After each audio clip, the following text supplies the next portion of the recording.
just in case you end up sitting. I don't want to sit up because I'm a little fat.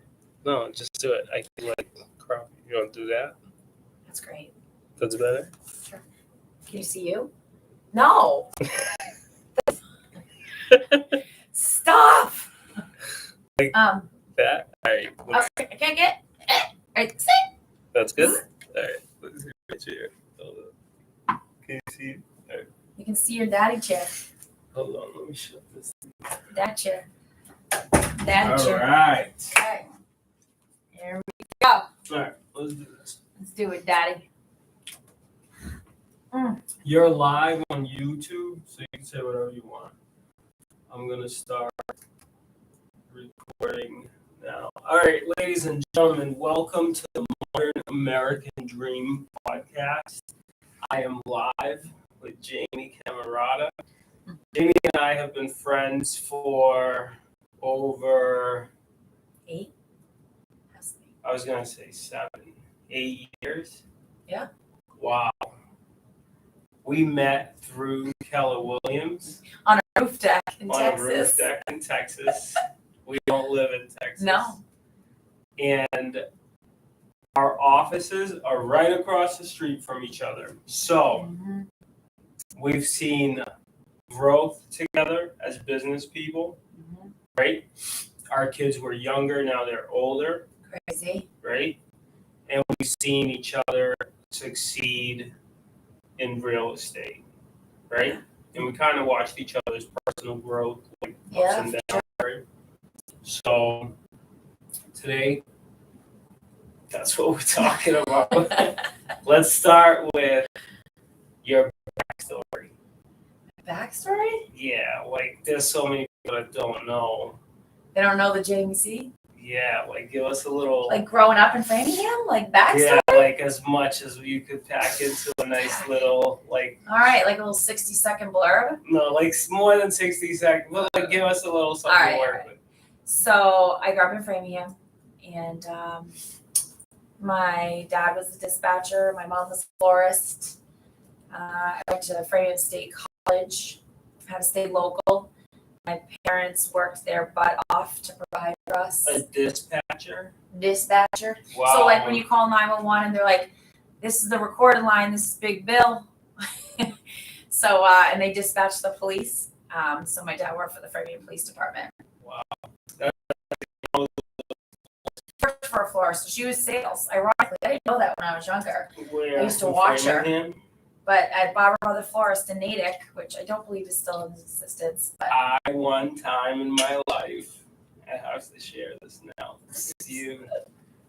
I one time worked for a flower company, delivering flowers, like a florist. Yeah. You know?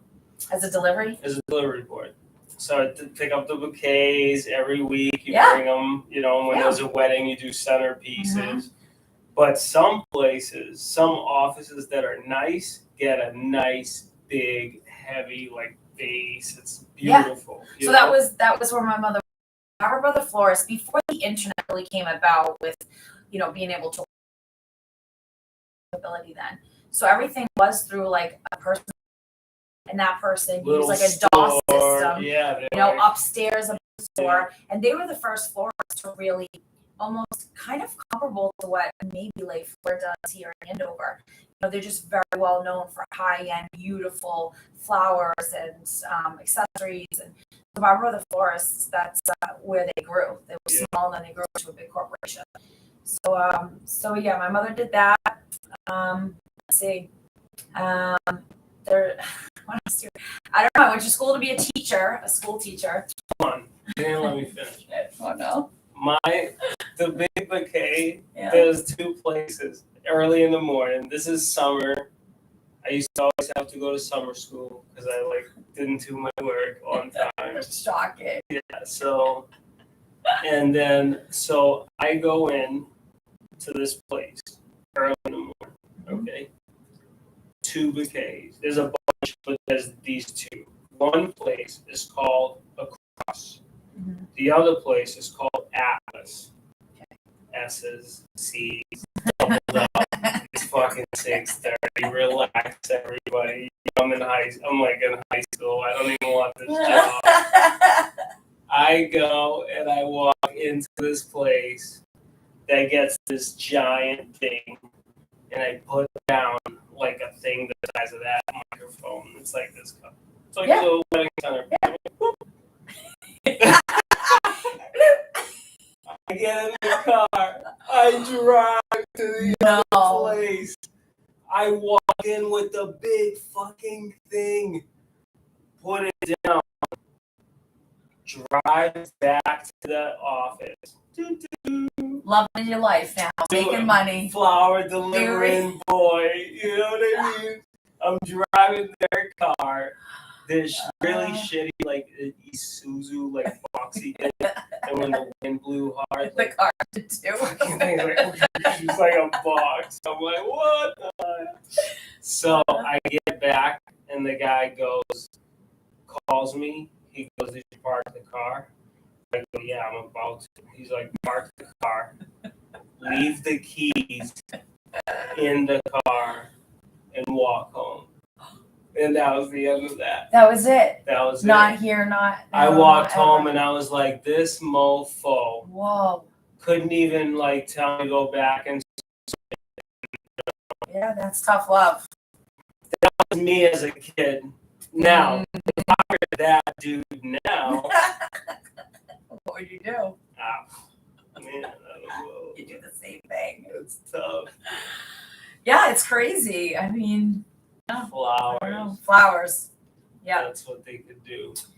But my mom was in sales though. Like I didn't understand this though, dude. Like I would watch my mom and she would like upsell everybody. And I didn't understand sales. I mean, I was like a kid. I didn't know. Naturally. So the owner used to put them in on incentive programs, which I didn't know this till I was older. Yeah. But my mother used to be like, well, how did you think I made extra money to do this? Yeah. I'm like, I didn't think about that. I just thought about like me. Yeah. You know, and being a scooper at Friendly's at 16. And she did sales like at such a high level that sometimes I think about sales and I think like, wow, did I get some of that natural, like quick, witty, you know, go with the flow, like from watching her after school sometimes. She knew what about sales, you think? Like, what do you think you learned now that you know sales? Well, relationship building. So it didn't matter. So remember, whoever's calling, you don't know who they are. Yeah. But she would just have this natural flow with them. Yeah. And would be like, what are you looking for? What's the occasion? Talk to me. You know? No way. Yeah. And they would next level. Yeah. Next and level. all these other ladies were Wow. like in their little Wow. cubicles, like reading from the thing. And my mother's typing away with her long nails and she's like, credit card when ready. She was already at the credit card and the people are still ordering like what they wanted. And was it her shop? No.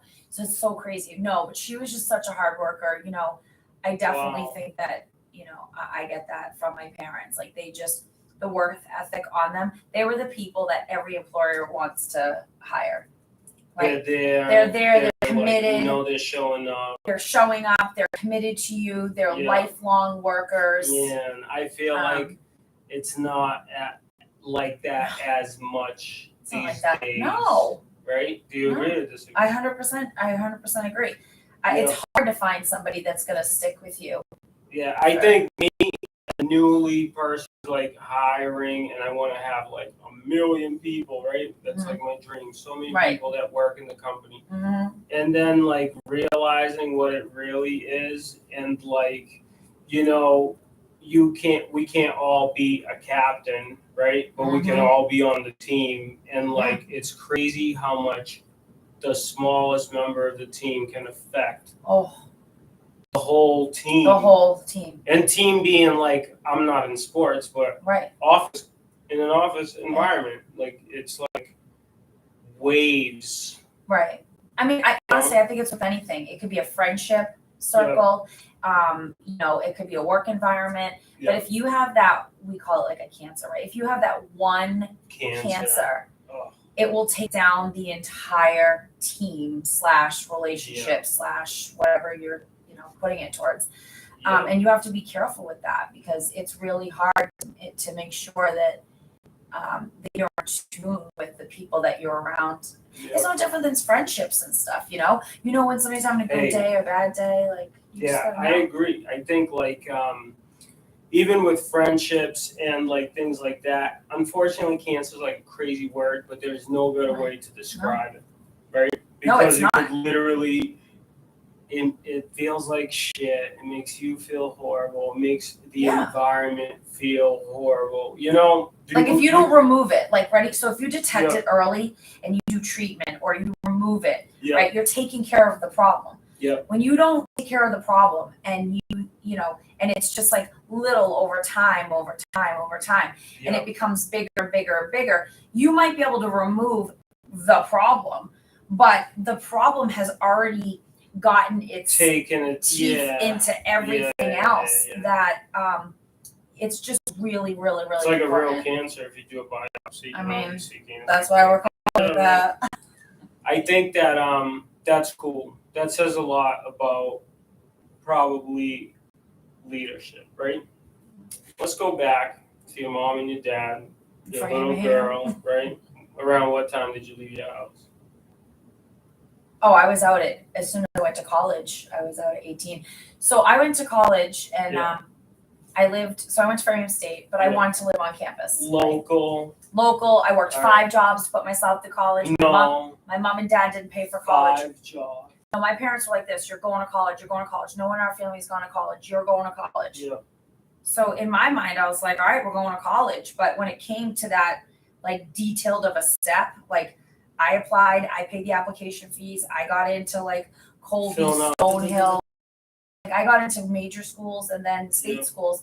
I remember, right, I want to go here. My parents like, all right, great, how much is it? And I'm like, X. And they were like, where are you gonna get that? I'm like, me? No, I thought you. So when we had the real conversation, I realized I had to take out my own Stafford loan, come up with money, and like you're like they're not in a position to pay for this. No way. Yeah. But and I wanted to live. Look like they're gonna be like, here, honey. No, there was no secret. Like, hey, by the way, after 4 years, we're gonna give you this surprise big check in the end. No, surprise. But you wanted to go to school. I wanted to go to school. And you're like, no matter what. You have no kids at this time. No kids. Parents convinced me you got to have that piece of paper in a frame, right?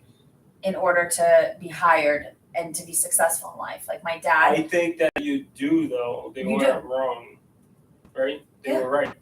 You do. You 100%. In a lot of places, you very much do. Honestly, I think then you did. So I think that, I think we've had a huge shift. Even now, shift. You still kind of do. Yeah, but I also think about all of these platforms like TikTok and Instagram and these kids creating stuff.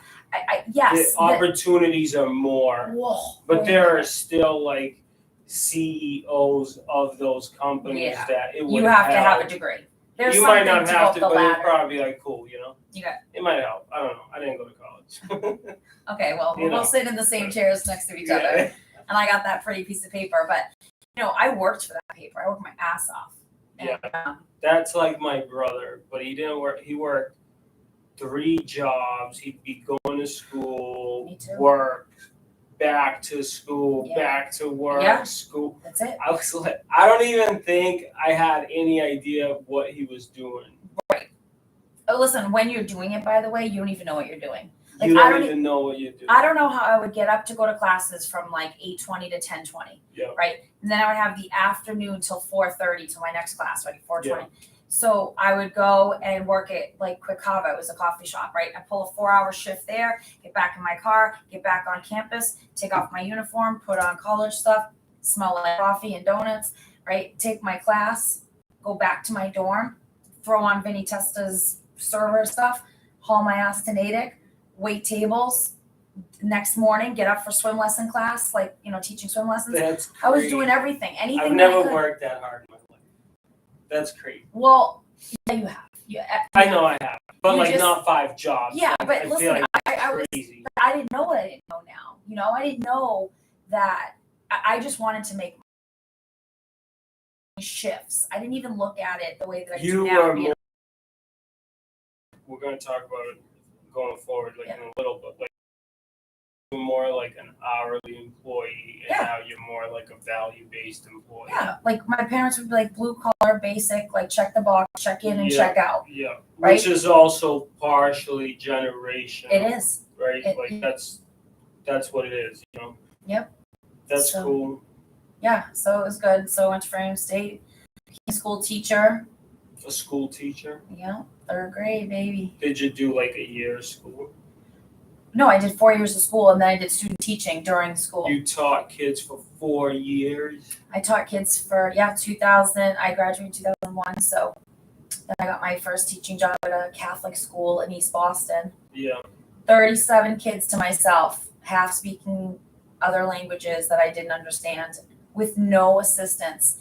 That was really hard. I mean, you're coming out of school with a degree and you think you know what you're doing and you did your fancy student teaching and you have your pretty binders with And all the the workplace is like, here you go, honey. there you are, 37 kids, first day of school, and you're like, wait a minute, what am I gonna do? You know? Dude, actually, that's crazy, but what do you think you learned from being in the class with 37 kids? Oh, What did you think you learned about, you know, like I'm this year, first year coaching the travel team, Uh-huh. right? And it's the weirdest thing, but I'm starting to realize, like, A, I don't know anything about basketball, basketball skills, the craziest thing.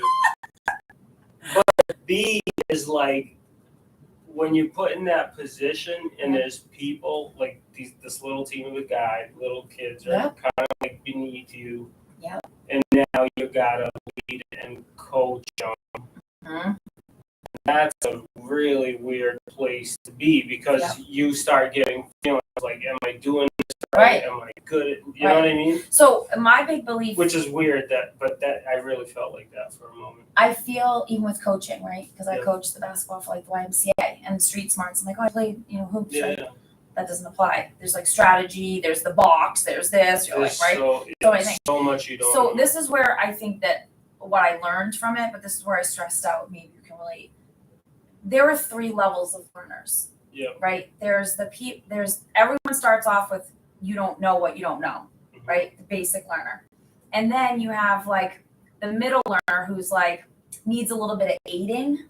And then you have the kids that already know it Yeah. and you have to challenge them. So you have to teach, aid, and challenge all at the same time. And if you can do all 3 things at the same time and reach everybody somehow, then I think that you're an effective communicator, teacher, leader, all of that stuff.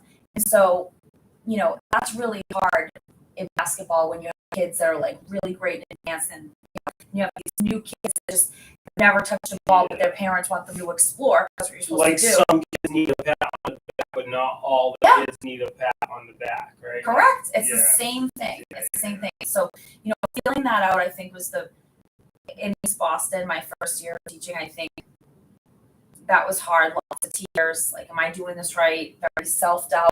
Are these kids getting it? Like, I'm responsible for their future. Yeah. And, whatever they It take feels here, like that important. it was that important. Yeah. And I'm going to be evaluated when the That's 4th so grade true. teacher takes it because Yeah. if they don't know what they're doing, they're going to look down the hall and be like, we didn't learn it down there. And so, it's a lot, It's a lot of juggling. And then you're like, screw these kids. I learned what I learned. I'm gonna say it on the podcast one day, and then Yeah. for you. Back then, when podcasts weren't even created. What is a podcast? We're like, that's a spaceship pod? And then after that, you did what? Like, So I got married. I got married right out of college, 22. Like, I Wow. just got married. I graduated in May. Yeah. I got married in August. Yeah. I got pregnant in November, and I had my first child in August. So in 1 year, I did 4 major life events that people usually do year over year. So I taught in Andover a little bit, in Somerville, raising our first child. By the time our second child came, I was more of a stay-at-home mom and PTO and Yeah. rah-rah and all in it. Yeah. And that was great for the time of, but it didn't satisfy me completely because I felt like I could be utilized like in the adult world too, not just like at home. And then that's when, after Tucker was born, I got my real estate license in 2009 when we opened up the first restaurant all in the same year. And then I can't believe how much business I've learned in the last 12 years. Like I would never think that I'd be in sales or be a business owner or anything like that. Like the school teacher mindset and the way that I grew up was just very compartmentalized. It wasn't I big would thinking. think it's not a common story. I would think that like school teachers are like, I'm out of here. Yeah, we're gonna open restaurants, we're gonna take risks, and you're gonna start, we're gonna run companies, we're gonna get into real estate, we're gonna do scary things and trust the process. Like most teachers, they're more care, nurturing. There's no trusting a process. They're not very risk taking. Right. It's very somewhat calculated and measurable, like with books and facts and things like that. When you it's just make a personality, right? 100%.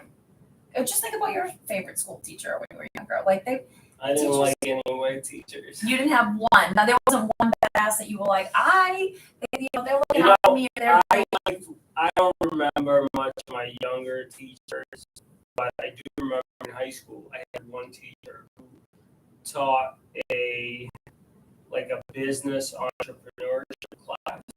He would make us do all these business reviews and go over P&Ls. And I thought that class was so interesting and so necessary. So I really paid attention. There you go. Weird, but I really like business. Well, I liked that class a lot. And for some reason, I just remember that guy. I thought he was like sharp, smart, and just like intentional and didn't take no shit from the kids. And he was like, I'm going to teach you kids this, and you're going to need it for life. And I think the stuff he taught us, we kind of worked, because I think it was cool. But I think, so that class could have been taught by somebody else. You might not have had that. I think people's style and tonality and their enthusiasm, the delivery, all of that comes into play for somebody to fall in love or to be open to falling in love with something that you want to learn and be learning based. If you have like that original teacher that's like, Charlie Brown, you're already checked out. But some people might like the wah. They might. How do you think you went from being a teacher to, like, we'll say, opening your own restaurant and like being what I know you as, which is a business person? Yeah.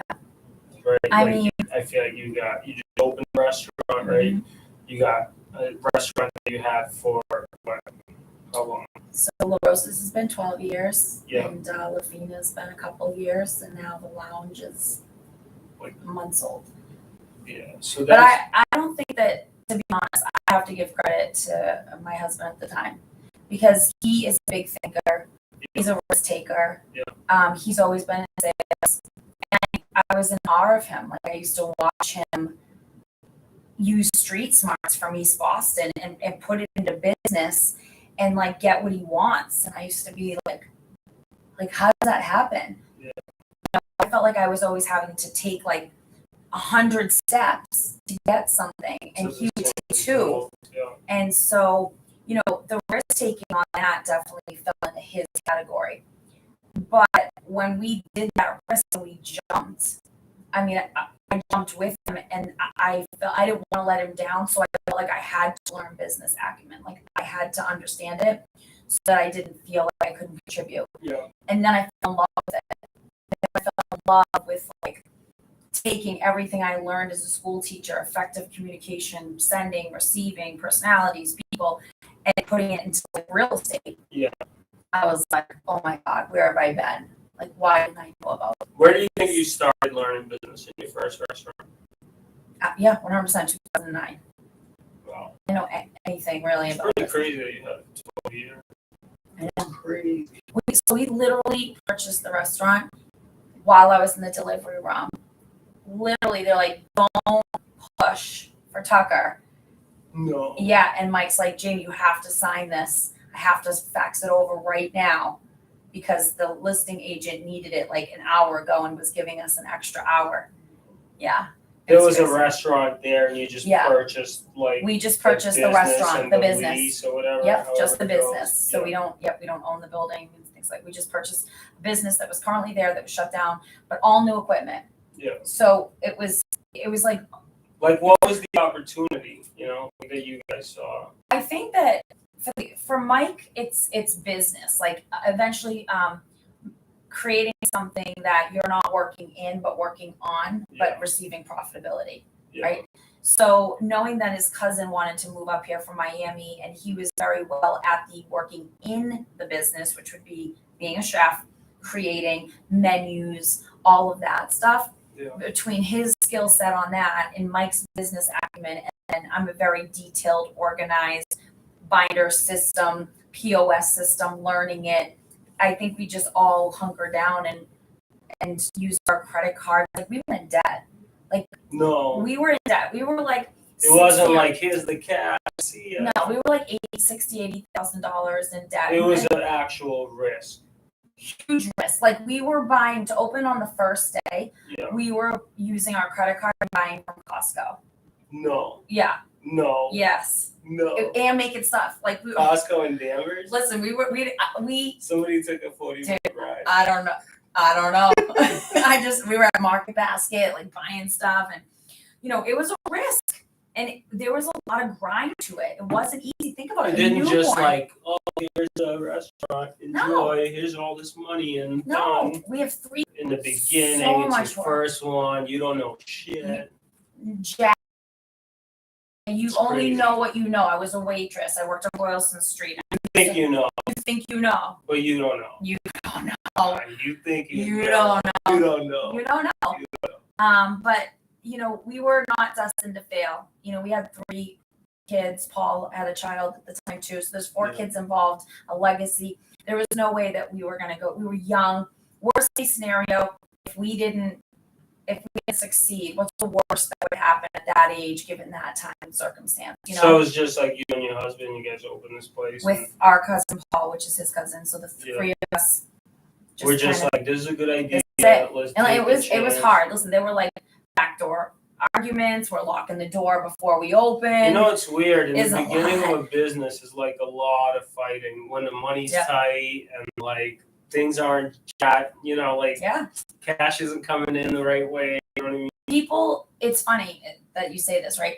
So a lot of people will go in there now, 12 years established, and they're like, we love these restaurants. Like, Paul, you've done such a great job. Like, they're in love with everything. Yeah. And they're like, oh, you guys are so lucky. That's probably why, you live the lifestyle you do, or your kids go to private school or whatever.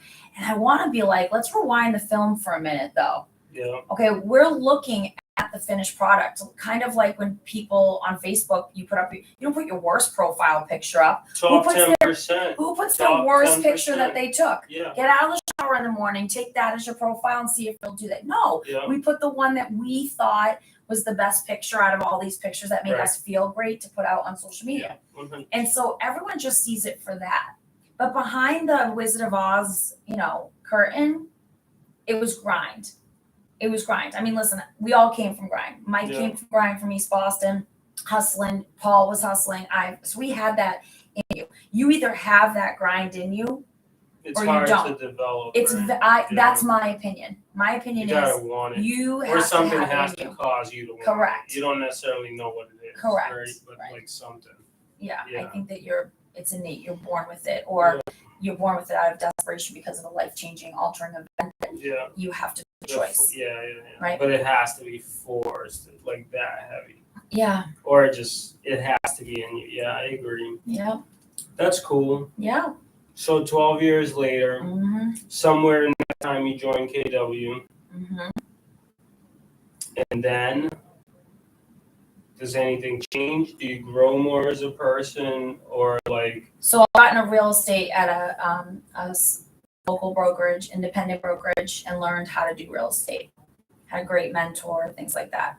Then I switched companies, and then when I found Keller Williams, it wasn't to sell real estate though. It was more of the leadership opportunity, because for the role that was described to me, which is this team leader role, it was more of teaching, aiding. It was almost like being a school teacher, to be honest. You're responsible for providing an amazing environment for people to learn in, build camaraderie, mastermind, sharing. How does that make you detail. feel? Like that? Well, That's it's like- amazing. Yeah, I you learned- love it. I loved it. I learned something this year though. Yeah. So I loved it. I didn't realize it's a natural talent. Like You not thought you were working at it? right. Well, I do work at it, but like everybody, like some people will look at me and be like, I just don't know how you do it, right? They say that to you. I don't know how you guys do it. I hear that all the time. And I think to myself, you know how to do it. You just do it. Yeah. You don't think about doing it. And what it made me realize is, but not everybody is really capable Right. by either choice or circumstance to do that. And so Mindset. Or mindset, yeah, any of it. Yeah. And so being in the role that I am, I do love it because I want to help people be better. I want to help them personally and business. You know, even at my own expense sometimes, even if it's 2 hours of my I can tell you do time. want it, I feel like why would you be a teacher? Right. You know what I mean? Correct. It's not for the pay. It's 100% not for the pay. Let me tell you. You gotta want it, is what I'm saying. Yeah, and listen, it's opportunity. So listen, as Yeah. a team leader, is it about pay? It's not about pay. It's about opportunity and what that can do for you later on. Okay. Otherwise, I could just go out, build a team, and it's a lot of grind. So don't get me wrong, but I teach people how to do this, and I could do that. But that's not my passion. So it doesn't get you want to be like. It's not going to give me internal satisfaction or financial. Or at first, it might get me financial, but if I'm not happy internally, then it's just going to wear me down. There has to be a balance somewhere. So you do you, and that's why I do me. I mean, you want to switch? No, I'll sit in this chair. I don't want that life. Let's switch gears. Let's talk about like work-life balance, kids, family life, like legacy. What your ideas are for on raising them. I'm lucky enough that I know them all. You know what I mean? I've known them for some time. I think what do you think? Because I think you're a good parent. You're a good mom. Thank you. So you're always there for these guys. You're always putting up every whatever birthday or party. Awesome. All the decorations for their birthday, decorating their room. Yeah, always. That's so A+. A+. What are your thoughts on work-life balance? And is it hard being a woman in leadership? In any leadership, but just around high-end management leadership, you know what I mean? So work-life balance. Okay. So I think just being in leadership, whether you're a man or a woman, is hard. The expectations, I think it's hard. Being a woman leader, I don't think of it that way, but sometimes. Do you think that it's bad for some women to think that way? I mean, I can't say that it's bad, right? It's not for me to say that. But I don't like the cop-out card, right? So the cop-out card, I don't care I don't know what you identify with, and I don't care what you identify with. Yeah. You have to have work ethics. You got to be loyal. You have to be trustworthy. Do the right thing. Be motivating. Lead by example. Audio and visual need to match. I don't care what you identify as, right? Yeah. You need to be that person. I just think sometimes that there is a cop-out card, and when women are not hitting maybe a ceiling of achievement, they want to automatically go to, well, it's because I'm a woman in leadership or something, right? Yeah. Is it really though? Is it because you're a woman in leadership, or is it because ...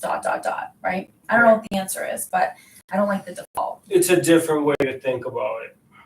Did you always think like that? No. The old me, the younger me. Ooh, you didn't always think that? No, I was fresh, thought I knew everything, wanted to tell you how to do you. I definitely have grown a lot in 10 years. That to the point that sometimes I can't believe it. I mean, I don't know, but I'm a self-learner. I love books. I love learning. I love learning. Love too. it. I know it's like a drug. I love it. It really too. is. Yeah. And I love listening to podcasts, and I love listening to success stories, and I love hearing something the same time said by different people. Yeah. And because it's going to sink in at some point. Like I might hear something that I've always heard, Yeah. but then I could be driving and Robbins could say it in a way that morning that like, boom, there it is. Yeah. I've been listening to a lot of Mel Robbins lately. I think 100%. You have to be growth minded and growth oriented for you to see a difference in 10 years in your life. Yeah, so the work balance, right? So that I think is hard, being a woman and a mom. And so here's being a woman and a mom.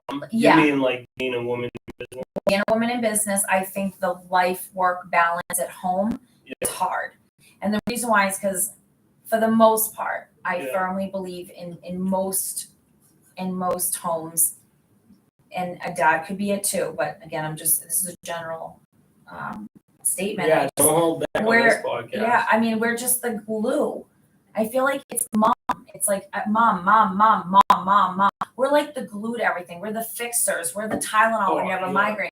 Like we're the supplement. Like, and so we put a lot of pressure on ourselves to be at everyone's service and beck and call. So never mind trying to do that and forgetting to self-master yourself because you're too busy taking care of, all of your kids, maybe your husband, yourself, your house, like everything. And then you throw in, being an entrepreneurial person and trying to run a business and try to balance that. Yeah. And you want it so bad, but you got to create the balance of like, maybe it's not going to happen in 1 year. Maybe it's going to take 2 years because this priority of family will always be priority. So I think it's hard, the shuffling, Did you ever think about giving up the priority of your family and your kids? Never. Or were you like, no matter what, this is number one, business is number two, or whatever? Correct. Right?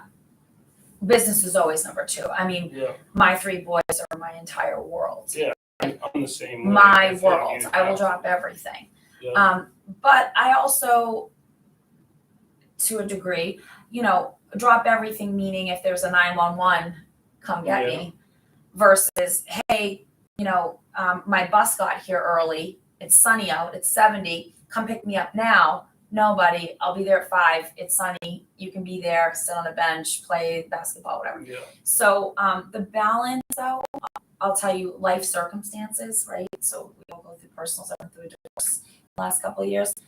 Yeah. And going through that, when your time is allocated as a single parent and you don't have the tag team system anymore of the baton of like, I'm running behind. Can you grab them? Wait, you're out. Can you grab this at the grocery store while I do this? Yeah. When you don't have that, then I'm going to explain something to everybody.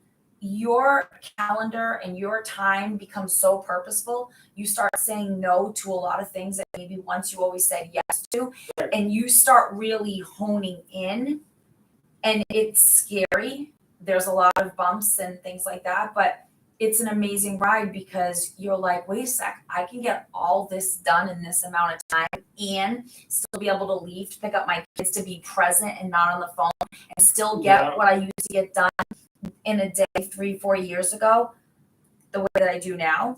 It makes you stand it makes you stand on your own feet, kind of, right? You have no choice. You have no choice. If you want both, if you want family and to be a business owner. Because you learn to rely completely on yourself.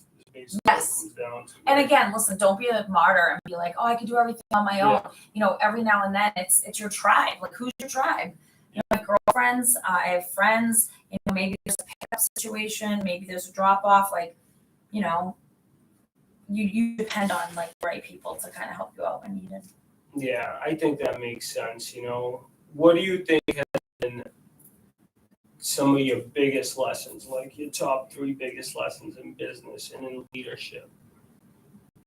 Dude, top 3 business. Okay. Like if somebody came in, if you got like a young Jamie Cammarata, they're like, listen, honey, get in here. you know, you can run this office, and you're like, what? How many people in this office? They're like 900. You're like, okay, slow down. I'm out of here. They're like, no, wait. Yeah. Can we please just talk you into this? And then, like, you walk in the room, right? You now, and you're like, listen. Yeah. Number one, relax. And Relax. 1, 2, 3, let's go. So fires die out. I feel like you don't need to, don't be a reactor, be a responder. Yeah. So when fires are in any conversation, relationship, business, when it's there, take a step back and don't try to put out a fire with a squirt gun. Just give it some time, let it rest, and then address it. The reaction and response is a big one for me because I think it's your tendency as a child to react to something. You touch a stove, you know, you see, but the response is better. I also think you're not providing an environment where people can make a mistake, then you won't be able to keep people in your leadership environment. Yeah. And so what I mean by that is, you know, some leaders want things to be done their way, the best way, this, like I said, my old self, right? But it's not about doing it my way. You have to be able to let people make mistakes and for them to be okay with it and get them to learn from it, for them to develop and grow and know that in the end it's still going to work out and be done. Yeah. So, and those are hard things to learn, like, through, you know, understanding business and stuff, and asking questions, right? You do a good job asking questions, but try not to make so many statements and just really listen to someone and ask great questions and let them tell their story. You don't tell them their story. Right. So everybody it's like little, has their own thing. yeah, you know, and breathing. And there's no rush. Like, relax. Be more purposeful and intentional with your word choice, where you spend your time. You know, when you're young, I was a young mom here in Andover. You know, I was 23 years old. I had a baby, and all these moms were older, and this, you know, I just want to make friends. I was just like, oh, I want it all so fast. Yeah. I'm exhausted. I mean, you know, getting married early, having a baby, graduating, you know, getting your job, another baby, another house, another baby, another house, restaurant, real estate. Yeah. Me, I'm like, you know, the last 2 years, I'm like, slow down. Like, slow it down. Yeah. You have to. It's right. It's not a sprint. It's what about, like, that makes me think, like, slow it down. What about, like, comparing, like, that neediness for more of, like, comparing yourself to others, especially, like, in the business arena, you know? Like, you always want to compete, you always want to grow, you know? But, like, what about the little concept of, hey, stay in your lane. This is your path, you know? And finish what you started. So other things will follow and come into alignment if you're attracted. You're not going to have it all at the same time, you know? And yeah, I have a competitive, natural personality, driven, and I want it, but I also have to be realistic about the things around me.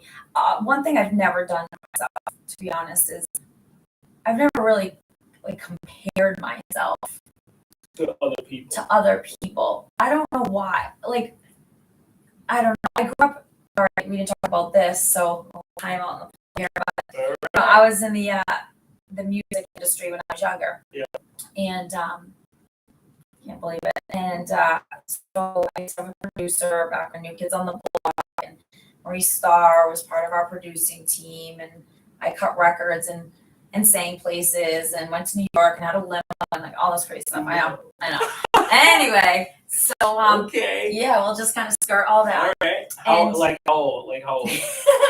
14, 15, okay. All right. 16, like, right, that little sweet spot. All right. And I just learned a lot then about people. You know, I'm sitting here in a studio in New York and I'm recording and like Madonna's in like the next booth, Britney Spears and that whole bubble of like young Christina Aguilera and NSYNC and stuff when they were just coming out. That's when I was in the same time period. That's what I was doing.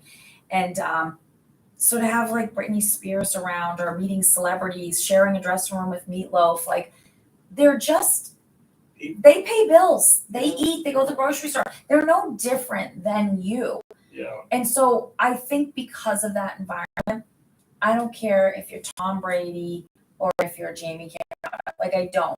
If you're nice, you're authentic, you're real, you're loyal, and our personalities click, high five, you know? Yeah. Like that's really it. So I've never been like compared myself to people. Yeah. However, I do and not envy, that's not the word either. There are some people I look as role models and I'm like, you know what? That's where I want to be. And if that's where I want to be, then I want to learn how they did that and what steps they took and what's the best advice on maybe cutting out a couple of those bumps and learning from that and seeing if that's what like I really want. Because if I start comparing myself to other people, then I'll never know what I really want because I'm always wanting a little bit of you and a little bit of that, and a little bit of this, and a little bit of that. And it's like, then you're a mess. Right. You have to be able to learn from people. Yeah. And I think that experience is cool because, you know, like I personally know a lot of different people that being in sales that one person wants to be better than the next person. And while I think that is like good motivation, especially earlier in your career, I think what happens is like if people aren't careful, it ends up being like debilitating. 100%, I think. Because you forget like self-identity, like you get lost in it. You get lost in it, which is a scary place for people. Well, look at all these celebrities, right? You think about, I mean, let's just, Britney Spears would be a great example. Like, guys, you look at a Taylor Swift, and she's not in the media. You know, she didn't get caught up in that stuff. She fought to produce her own things. You know, her morals and stuff. She didn't get attracted to the shiny object to try to be that. Yeah. And a lot of these young celebrities, they get caught up in it. Yeah. And then they lose their identity, and then they have like these breakdowns. Selena Gomez, this one, that one, it doesn't matter. So I never want to be that, obviously, right? I don't want to break like that. But I did want to have things that I didn't have when I was younger. I want to be able to provide things to my kids that I wish I had the path for it to be provided for me in the path that I chose. I want to teach them. I do want to create a legacy. Like I would love to be able to leave a legacy of portfolio of buildings or passive income or, you know, whatever it is, a business I create, whatever, for my children because it's important. Because I have no idea what the future holds, but I know that I would have never thought where we are today would have been where we are today 10 years ago. Right. You know, so I have no idea. A little bit of hard work. I'm gonna be working for Charlie someday. Yeah. That's how I look at it. It's like what? So yeah. That's pretty amazing. It's fun. Yeah. All right. Cool. Right. I don't know. What else do you want to add? Nada. I don't know. What else do you want to know? I feel like I want to know about leadership. I want to know like what you learned about hiring people, what you learned about firing people, what you learned about being a business person and having to be tough sometimes, like, or having to make tough decisions. Yeah. You know, not be tough, but having to deal. You know what I mean? Like shit you don't want to deal with. You know, like whether it be letting people go or changing whatever. And I don't know what it could be. I mean, one piece of advice that I was given early on when I got into this company for leadership was it's better to be respected. Yeah. You know, than going for the likability factor of popularity. It's better to be respected than going for the likability factor of the popularity. Yeah. So, you know, everyone wants to be liked by people. Yeah. And that's great. Yeah. But respect, if I was respected by everybody, then I don't really need to be liked. It doesn't concern me if you want to hang out with me or that you like the way that, I think or that the way that I do. But if you respect the way that I do something or why I do it or the standards that I create or the way that I've created something, I just think that that is the ultimate goal for me. Yeah. And so, so I've always led by that in terms of the leadership. It's not fun, firing people. I don't actually call it firing people. I call it self-discovery. Self-discovery. I don't need to fire anybody. Listen, you already know you're doing a bad job, or you already know as a person. Everybody knows. It's easy. Honestly, it's easy for somebody, not emotionally, but it's easy for somebody to be like, you're out. Yeah. Okay. But it's harder to make somebody else self-discover themselves out of the position and leave in that way. Yeah. And so with hiring, I didn't know anything about hiring. I mean, I've learned all this stuff in the last 10 years, but the hiring process and the assessments that we have, the personality assessments and understanding people and, hiring slow and making sure that you're not hiring them because, they're the same or likable or like we could hang out.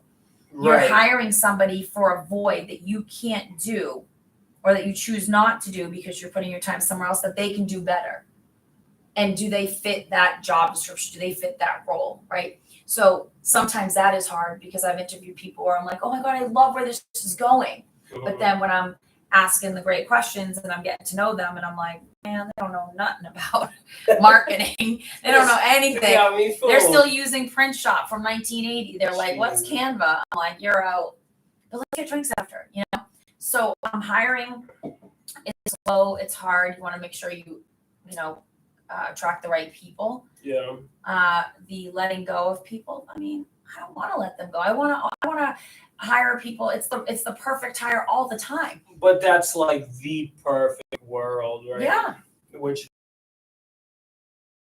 you just have to make decisions and then you gotta keep going. You know what I mean? It's a business decision. It doesn't mean that it's a personality. It doesn't mean we can't go to the bar after. Correct. Right? It's just business, right? Just, the dollars and cents of business. And so if this is the job description that you agreed to do, and this is the pay that you agreed to do it at, and you're complaining about pay for the job description that you decided that you wanted to sign, that's a question, right? Yeah. Or if you're not doing the job description that you're supposed to be doing, but you're doing everything else really great over here, but what I hired you for, you're not performing in. Yeah. I'm okay with that too. It just means that you don't belong in that seat of the bus. You might belong on my leadership bus, but you don't belong in seat A. You actually belong in seat G, because what you're showing up over here is G. Putting in all the work and getting better and like showing yourself, like obviously more opportunities come. And I think people shoot themselves in the foot by not. It's like you gotta let your work ask for the opportunity. Correct. Not your ego and like you know what I mean? It has to show up. The results have to be there. The results have to be there, 150%. I mean, effort is one thing. Excuses are one thing. Yeah. But if the results aren't there, then to be honest, as a leader, I'm doing a disservice. Stuff and they don't have the results, and you're like, what planet are we on, pal? Yeah. Right. I'm like, but you're not even like, you're supposed to do A, B, and C, and they're like, but I'm doing X, Y, and Z at a high level, and I'm like, but I hired you for A, B, and C. Let's get back to business and like career choices. So you guys got this restaurant. Yeah. You got, this is your career, right? Like, team leader over here at Keller Williams. How many agents do we have now? 194. You're the team leader of this office, right? Which it's 194 people, right? Mm-hmm. And you're growing this. You guys just opened your steakhouse, right? La Fina. I was just there the other day. And then you got the lounge next to it now. Yep. You did that in 2020 or 2021? So in 2019 November, we opened La Fina, and then the world shut down in March of 2020. So we Wow. were only open for 3 Any 4 like months. crazy challenges with all that for the businesses? Oh, I mean, 100%. If you were a restaurant business, I mean, it put 50% of restaurant owners Out. out. So you guys have a pandemic proof. And so, I mean, I got to give it to Paul. Listen, you as a high-end steak place, if you're going to talk about La Fina, right? Yeah. Most people aren't taking a $54 filet Yeah. to go. Right. Like calling an order and taking it cooked and out. Maybe every now and then, if they don't know how to cook and you're trying to save your relationship and you're like, hey, meet that rare. So the time I get home, it's medium rare, right? I don't know what you're doing. Truffle fries are good. But so Paul had to get creative during the pandemic on creating something that we could utilize as a takeout. And so he created this pop-up concept where it would be like a drop, and it would have a theme. So like it would be like Andover fried chicken, and it would be like your old school Kentucky fried chicken-ish, but way better because it's like all organic meat. It's fresh. It's freshly made. Yeah. It's not like processed. So with homemade mashed potatoes, homemade strawberry shortcake, homemade this, biscuits, gravy, this and that, dinner for 4. And we could only make 35 of those an hour. Mhm. So it was all scheduled the way that it was cooked, that we could only box and cook so much chicken, and only 35 meals could go out per hour. So we would do it for 3 hours, and the 110 people, and we would sell out and sell out and sell out. And then we would ask people, would you come 3 hours, like an hour earlier? So you pick it up here, even though you're eating dinner here. And the concept was so big. Then we did a barbecue one. So to save our, I think, restaurant there, Paul, as an amazing leader, went right back in with Ashley, who's the chef, and worked every day because we didn't have any staff. It was COVID. So it just with the same people, it was like just the owners and a couple of rockstar staff people that would work and just grind for these take homes. So I think that saved this concept of fine dining and being really bought into being in the community and wanting to give the community something. Yeah. Whereas Roses is a more affordable, everyday cafe style takeout, dine in, and it was the community. Listen, if the community couldn't support it, if they couldn't go get it, then you were going to be shut down, right? Right. You couldn't predict though the food, the trucks, the deliveries, not getting items. I mean, still to this day, we have like literally we're still living in a world where like you still see you can't get chicken. Yeah, right it's now. like crazy, right? You know, Like, the toilet paper concept, this, that. oh, So God. I don't know. I just think that in the last couple of years, it's really defined the sense of purpose, more back to tradition and family time. When everything was shut down, you were playing board games. You couldn't even buy off of Amazon. You couldn't even get a delivery. You couldn't find it in any of the stores that were open.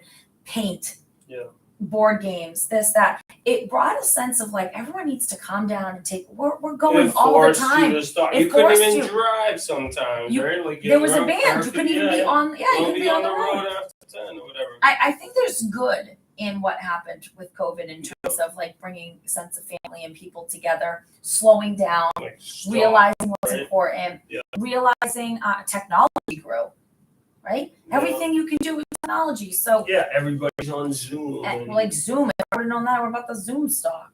I was like, what? I know. I would have bought some Zoom stock. Bitcoin, Zoom, see ya.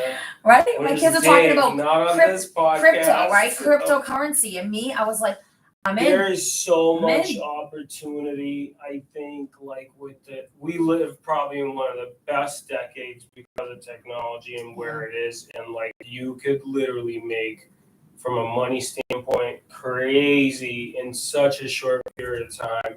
And it's like the market's open to be like a global market, right? Where you could get products from everywhere. Like you could do business everywhere, right? Like this is worldwide. Like it's just crazy. Yeah. Us talking right now. Yeah. Is like worldwide. Can we insert Pitbull here? Mr. Worldwide. That's crazy. It is. It is crazy. I think it's cool. So do you do visualization? do you think about what you want in life, in your relationships, as you get older, as you become like, I don't know, more of a business owner, which like I know you as a friend, so like we have the same intentions, right? To like become a business owner, so you can grow more businesses, so you could help more people, so you could, like this, you have to grow in your position to grow more, to help more people. It's just that's how it goes. But like, do you think you visualize and look forward to what might happen in your life and like see like maybe you saw like Lavina mentally before it ever happened? Like, do you believe or do any of that metaphysical stuff? I never did it before, so let's just say that. Before would be like In the last year and a half, I didn't go that extra step. Like I would teach people how to do it, yeah, and motivate them, yeah, and help them through it. mm-hmm. And then, I think during my divorce, I think that's when I put the mask on, and I took my own words of when you're in an airplane, they tell you when the mask comes down, you need to put it on yourself before you can save other people, right? Yeah. And as a mom, you're like, that's a lie. You just put it on your kids because it's like your kids, and it's like, well, you're not going to be able to get to your kids if you can't get to your second kid because you didn't help yourself, right? Yeah. And so the words made sense, but I never really, to be honest and authentic to everybody watching, like I never really visualized any of it, and I never took it to the next degree in terms of why do I want it? What would it look like? Like what would it look like if I get what I want? Or if I it's so real that this one piece of legacy that we talk about, I want to build a portfolio, and for Christmas I want to give my kids, in an envelope, the first portfolio piece to the investment side of a 2-family or a 3-family. Yeah. And I've put that out to the universe. I wrote it down. I go to some open houses recently for 2 families. I'm actively looking. Like I'm taking steps and visualizing steps that are necessary to really make that happen, so that on Christmas the envelope is going to them, so that I can show them that, hey, the 3 of you own this. And this is your LLC. And I never used to do that. I used to fantasize like, oh, it'd be so great to have a beach house. And it'd be so great to have this. And it's like, for what though? Like if it doesn't have purpose, what's the purpose? Like, why do I want it? Because when I started defining the purpose on why I wanted it, or why I wanted certain relationships to look the way that they are, or once I started really purposefully, I guess maybe visualizing, it started to happen. Yeah. And before, I think it was like not even a roadmap. It was just like bits and pieces. But when I really made the priorities and strategies and was intentional about stuff, it's mind blowing. I'm like, oh my God, it's real. It's happening. It's now, Pretty crazy feeling. It's so, you can tell people, have you ever been to St. Thomas, St. Martin? St. Martin? No. Puerto Rico? Yes. Okay. So Dominican is beautiful, right? Wherever you've been that you love to go on vacation, if you love it and you're talking to somebody else about it, they're hearing the words, but they've never experienced it, so they can't be like, oh, yeah, it's like me, St. Martin, what? Puerto Rico? Yeah. Puerto Rico, yeah, right? Okay, yeah. so it's the same thing. So if you've never received passive income before, right, mailbox money. You put your money somewhere, or your time somewhere, and all of a sudden money's coming in your bank account while you're sleeping, but like you're making money. Yeah. If you've never experienced that, you're not going to believe it. You're going to think that's not true. You're not. It's so far-fetched. It's so far-fetched, right? But when you are seeing that money in your bank account, or when that's actually happening, you're like, oh my God, this is real. Then you're like, oh, let me hunker down and learn more about this because you want it, So for me, I wasn't a business owner, a business thinker, or a school teacher. I didn't think like that.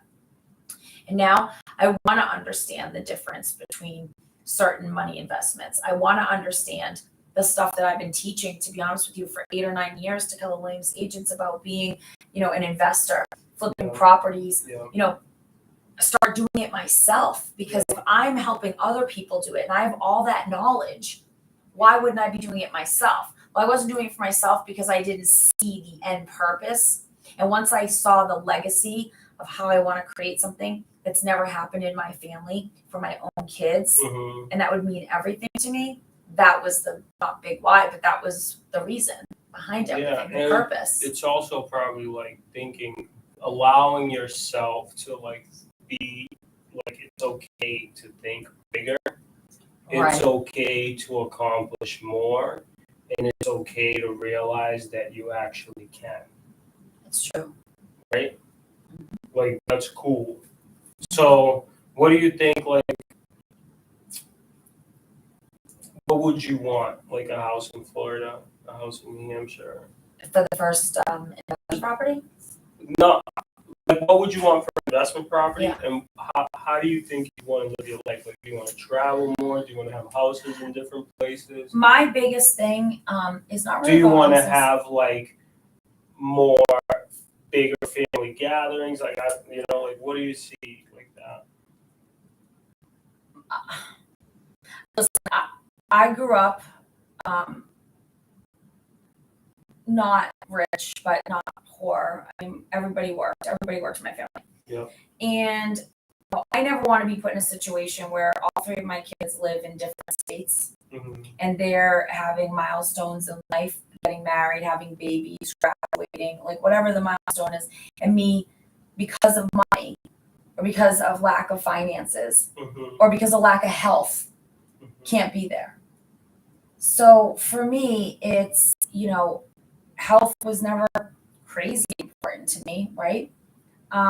And then I realized during COVID and losing people, and my parents are getting older, I'm getting older, and going to the gym, the 20 pounds doesn't fall off that fast. And when you start seeing it and feeling it, you start just becoming more intentional about stuff. Yeah. And so I want to be able to live comfortably where what the money can do for me, which is bring me to my, the birth of my granddaughter or my grandson someday, or this or that. I want to be able to have that. I never want to be able to say I can't do something because of that. Right.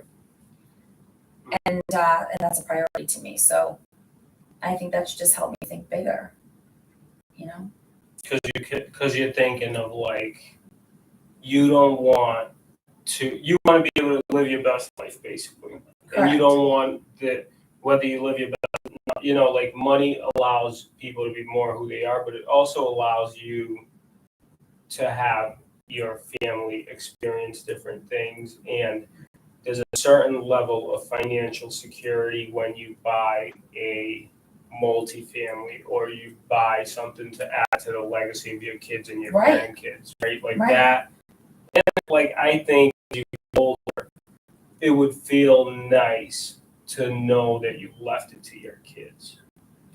Yeah, I mean, I don't want things handed to them, right? I want them to understand worth ethic. I want them to understand value. I want them to understand 100%. That. Okay? Yep, I agree. But at the same time, I don't know what life is going to hand them or myself. I don't want them to have to financially take care of me. Yeah. If I get sick, or I can't take care of myself, I don't want to have to move in with one of my kids and as they're starting their life, with their wife, or they're halfway through the life of the wife and the kids are graduating and now they're going to enjoy that second round. I don't want to be that burden for that. I don't want them to have to think about payment plans for a retirement community. Yeah. What? That's not their, honestly, I just don't think that that's their burden. Yeah. So it's stuff like that it drives me to be smarter about just spending money, portfolio building, entrepreneurial thinking, aligning myself with the right people, learning from people that are doing something so great, and learning little bits and pieces to create whatever my next creation is, Yeah. So let's wrap this up. Wrap it up. Who do you learn from? Mm-hmm. Who do you look up to? And what kind of stuff do you study?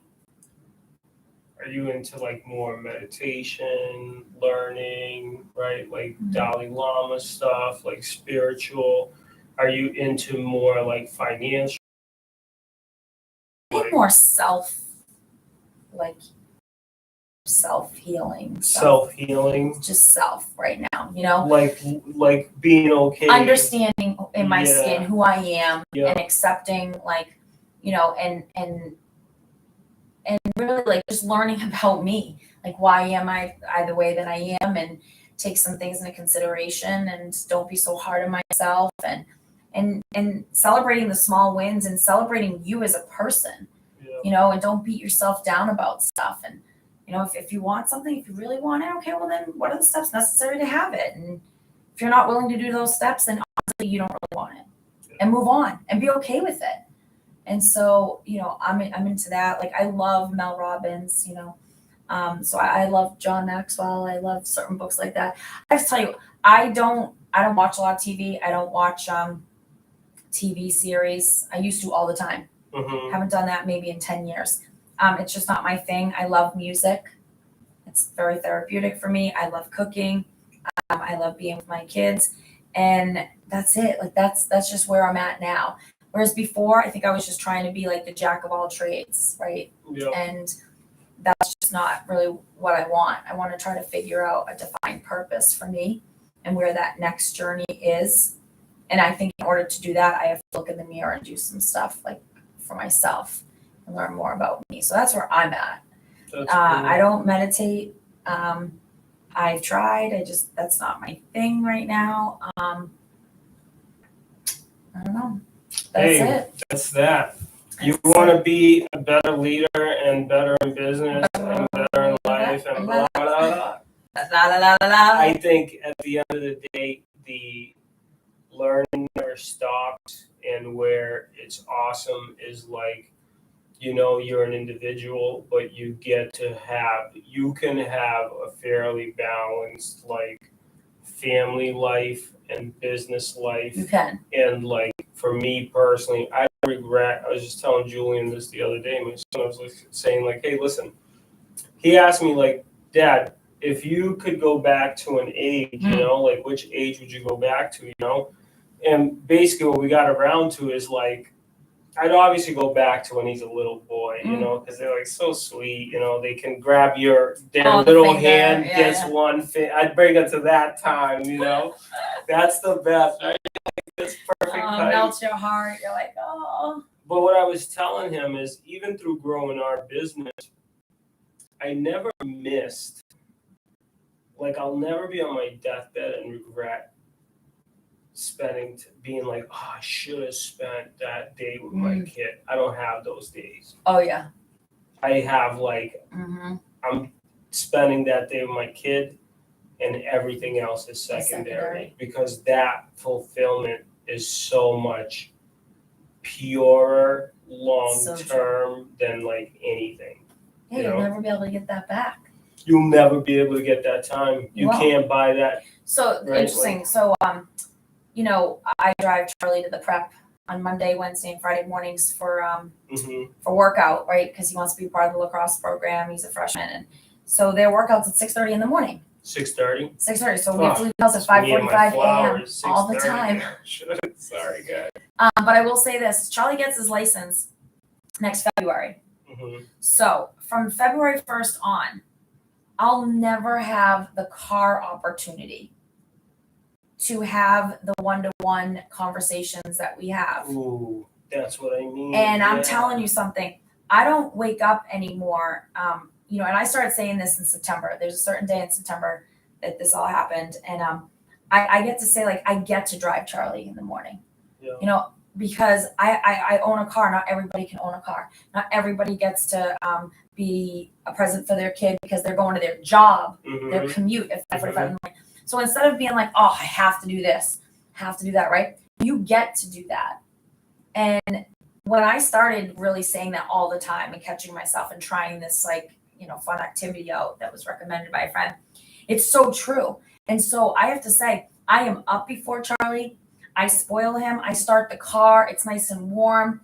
Like we are ready. My coffee's ready. Like it's so And purposeful you're and ready. present. Yes. And I Oh, want to be there. yeah, And it's not like, oh my God, I have to get out of here. I have to pick up my kids. I'm like a mess. No, I'm like, guys, leaving. I get to go get Charlie. We have conversations because when he gets his own car and he starts driving, that's going to be a different 2 time. hours less a day. Yeah. I will be able to interact with him It's like because the life's next going to happen. chapter of life, right? Yeah. Like that's, yeah. And that's I think what that happens when you get older because you're getting older and you're starting to realize this. Was this my mentality with my first? I'm like, no, but just start thinking of it that way. Like, you everyone's blessed to a degree. Yeah. And so, all our days are numbered. Right.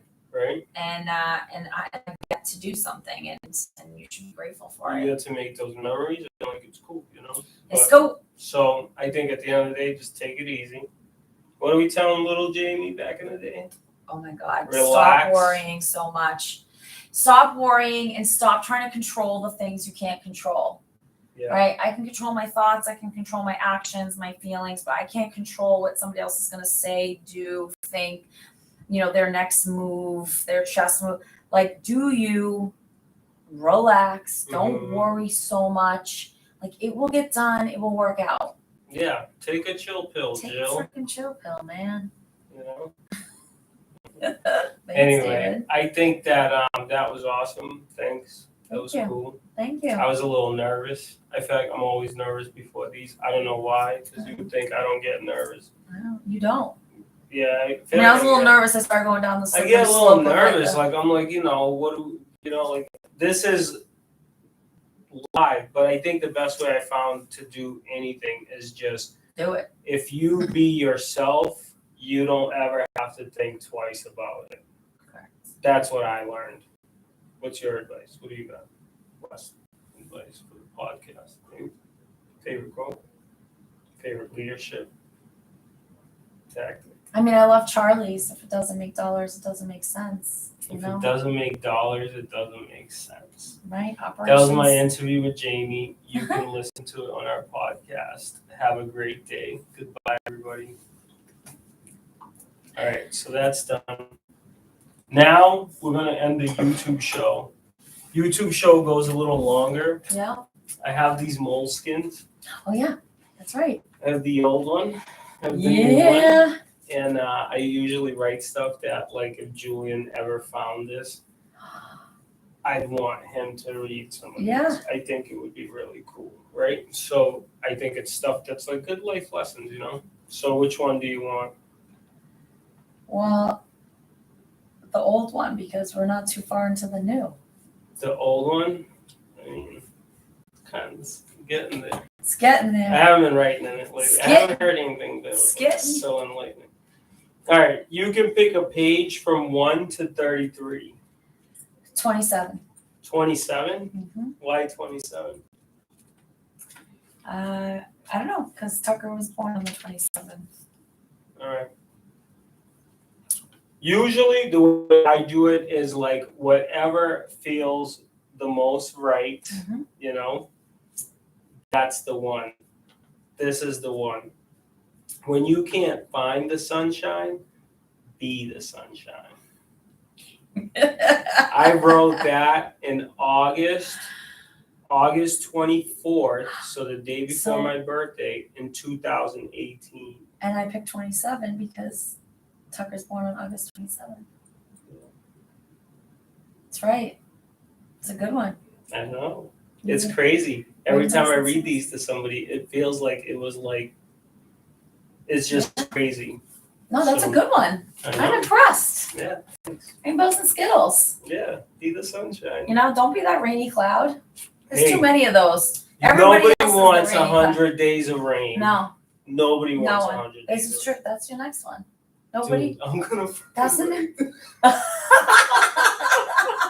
That's a good one. Nobody wants 100 Nobody wants 100 days of rain. What's today's date? I don't know. It's 3? The 3. The 3. Oh, wow. 3. I don't know what that's about. February 3rd. What time is it right now? 5:24. 5:24 That's p.m. Right. That's right. We just dropped it right here. Wow. Nobody wants 100 days of rain. No one. No one. Wow, that's crazy. That's a good one. That's crazy. That's amazing. I love Julian's it. gonna read this one. What the hell is that? No, you're such a great dad. He's gonna read it and be like, "That's what I'm saying." It makes sense, right? Nobody, does. don't be 100 Days of Rain. Damn, don't be Don't. that person. No, they don't. Be the opposite. Be the sunshine. Yeah. Yeah, be the sunshine. You know. It's a good way to do it. All right, I like it. everybody. That was cool. All right. We're out of here. We're out. Peace. Thanks. Good job, David.